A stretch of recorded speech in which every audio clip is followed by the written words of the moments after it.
पराविज्ञान हम अगले जन्म में किस योनि में पैदा होंगे। तो नमस्कार दोस्तों, एक बार फिर से स्वागत है आपके अपने YouTube चैनल घरेलू पाठशाला में, जिसमें आज हम आपके लिए लेकर आए हैं एक और दिलचस्प वीडियो। तो चलिए बिना वक्त जाया किए करते हैं वीडियो शुरू और मिलते हैं वीडियो के अंत में। हमारे शास्त्रानुसार मनुष्य अकेला ही पैदा होता है, अकेले ही मरता है।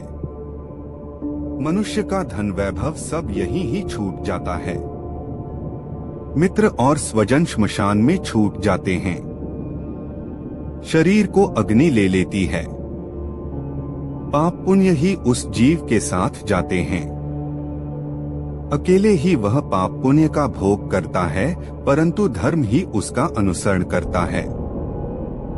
शरीर और गुण पुण्य कर्म, इन दोनों में बहुत अंतर है, क्योंकि शरीर तो थोड़े ही दिनों तक रहता है, किंतु गुण प्रलयकाल तक बने रहते हैं। जिसके गुण और धर्म जीवित हैं, वह वास्तव में जी रहा है। कर्म से ही शरीर पृथ्वी पर जो मनुष्य देह है, उसमें एक सीमा तक ही सुख या दुख भोगने की क्षमता है।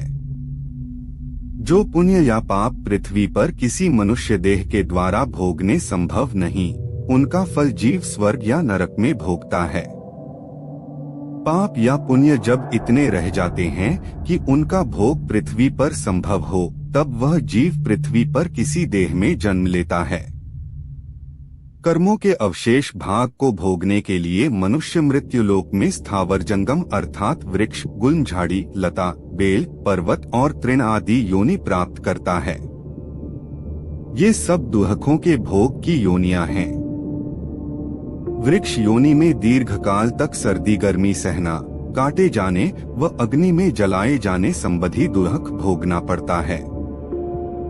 यदि जीव कीट योनि प्राप्त करता है, तो अपने से बलवान प्राणियों द्वारा दी गई पीड़ा सहता है। शीतवायु और भूख के क्लेश सहते हुए मलमूत्र में विचरण करना आदि दारुण दुहक उठाता है। इसी तरह से पशु योनि में आने पर अपने से बलवान पशु द्वारा दी गई पीड़ा का कष्ट पाता रहता है। पक्षी की योनि में आने पर कभी वायु पीकर रहना, तो कभी अपवित्र वस्तुओं को खाने का कष्ट उठाना पड़ता है। यदि भार ढोने वाले पशुओं की योनि में जीव आता है, तो रस्सी से बांधे जाने, डंडों से पीटे जाने व हल जोतने का दारुण दुहक जीव को सहना पड़ता है। मनुष्य के कर्म के 14 साक्षी सूर्य, अग्नि, आकाश, वायु, इंद्रियां, चंद्रमा, संध्या, रात, दिन, दिशाएं, जल, पृथ्वी, काल और धर्म, ये सब मनुष्य के कर्मों के साक्षी हैं। सूर्य रात्रि में नहीं रहता और चंद्रमा दिन में नहीं रहता। जलती हुई अग्नि भी हर समय नहीं रहती, किंतु रात, दिन और संध्या में से कोई एक तो हर समय रहता ही है। दिशाएं, आकाश, वायु, पृथ्वी, जल सदैव रहते हैं। मनुष्य इन्हें छोड़कर कहीं भाग नहीं सकता, इनसे छुप नहीं सकता। मनुष्य की इंद्रियां, काल और धर्म भी सदैव उसके साथ रहते हैं।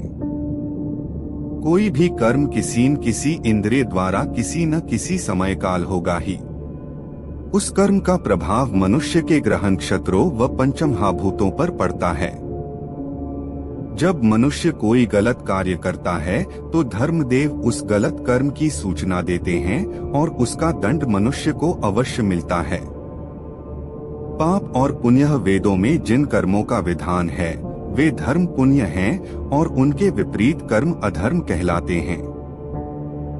मनुष्य एक दिन या एक क्षण में ऐसे पुण्य या पाप कर सकता है कि उसका भोग सहस्त्रों वर्षों में भी पूर्ण न हो। पापयोनियां, इस संसार चक्र में मनुष्य घड़ी के पेंडुलम की भांति विभिन्न पाप योनियों में जन्म लेता और मरता रहता है। जैसा कि हमारे शास्त्रों में वर्णित है कि 1 माता पिता को कष्ट पहुंचाने वाले को कछुए की योनि में जाना पड़ता है। 2 मित्र का अपमान करने वाला गधे की योनि में जन्म लेता है। 3 छलकपट कर जीवन यापन करने वाला बंदर की योनि में जाता है। 4 अपने पास रखी किसी की धरोहर को हड़पने वाला मनुष्य कीड़े की योनि में जन्म लेता है। 5 विश्वासघात करने से मनुष्य को मछली की योनि मिलती है। 6. विवाह, यज्ञ आदि शुभ कार्यों में विघ्न डालने वाले को कृमि योनि मिलती है। 7. देवता, पितर व ब्राह्मणों को भोजन न कराकर स्वयं खा लेता है, वह काक्योनि कौए में जाता है। दोस्तों, हम आपको उदाहरण से समझते हैं। दुर्लभ है मनुष्य योनियः। इस प्रकार बहुत सी योनियों में भ्रमण करके जीव किसी महान पुण्य के कारण मनुष्य योनि प्राप्त करता है।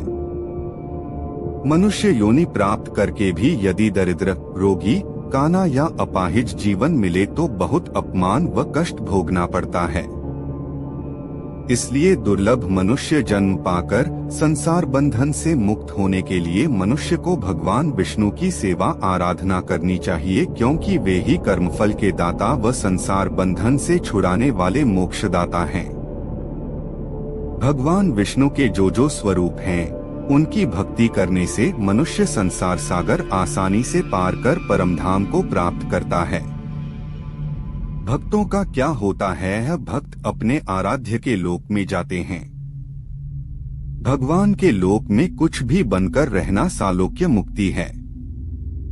भगवान के समान ऐश्वर्य प्राप्त करना साष्ट मुक्ति है। भगवान के समान रूप पाकर वहां रहना सारोग्य मुक्ति है। भगवान के आभूषणादि बनकर रहना सामीप्य मुक्ति कहलाती है। भगवान के श्री विग्रह में मिल जाना सायुज्य मुक्ति है। जिस जीव को भगवान का धाम प्राप्त हो जाता है, वह भगवान की इच्छा से उनके साथ या अलग से संसार में दिव्य जन्म ले सकता है। वह कर्म बंधन में नहीं बंधा होता है। संसार में भगवत कार्य समाप्त करके वह पुनः भगवत धाम चला जाता है। संसार सागर से पार होने का उपाय भगवान विष्णु ने संसार सागर से पार होने का उपाय भगवान रुद्र को बताते हुए कहा कि विष्णु सहस्त्र नाम स्तोत्र से मेरी नित्य स्तुति करने से मनुष्य भवसागर को सहज ही पार कर लेता है। जिनका मन भगवान विष्णु की भक्ति में अनुरक्त है, उनका अहोभाग्य है, क्योंकि योगियों के लिए भी दुर्लभ मुक्ति उन भक्तों के हाथ में ही रहती है। नारद पुराण मुक्त पुरुष मनुष्य बिना कर्म किए रह नहीं सकता। कर्म करेगा तो पाप पुण्य दोनों होंगे। लेकिन जो मनुष्य सब में भगवत दृष्टि रखकर भगवान की सेवा के लिए, उनकी आज्ञा का पालन करने के लिए और भगवान की प्रसन्नता के लिए कर्म करता है, तो उसके कर्म भी अकर्म बन जाते हैं और कर्म बंधन में नहीं बांधते हैं। वह संसार में रहते हुए भी नित्य मुक्त है। तत्वज्ञानी पुरुष संसार के आवागम से मुक्त हो जाते हैं। उनके प्राण निकलकर कहीं जाते नहीं, बल्कि परमात्मा में लीन हो जाते हैं। सती स्त्रियां, युद्ध में मारे गए वीर और उत्तरायण के शुक्ल मार्ग से जाने वाले योगी मुक्त हो जाते हैं। गीता में शुक्ल तथा कृष्ण मार्ग कहकर दो गतियों का वर्णन है। जिनमें वासना शेष है, वे धुएं, रात्रि, कृष्ण पक्ष, दक्षिणायन के देवताओं द्वारा ले जाए जाते हैं। ऊर्ध्वलोक में अपने पुण्य भोग कर वे फिर पृथ्वी पर जन्म लेते हैं। जिनमें कोई वासना शेष नहीं है, वे अग्नि, दिन, शुक्ल पक्ष, उत्तरायण के देवताओं द्वारा ले जाए जाते हैं। वे फिर पृथ्वी पर जन्म लेकर नहीं लौटते हैं। पितृलोक है, यह एक प्रकार का प्रतीक्षालोक है।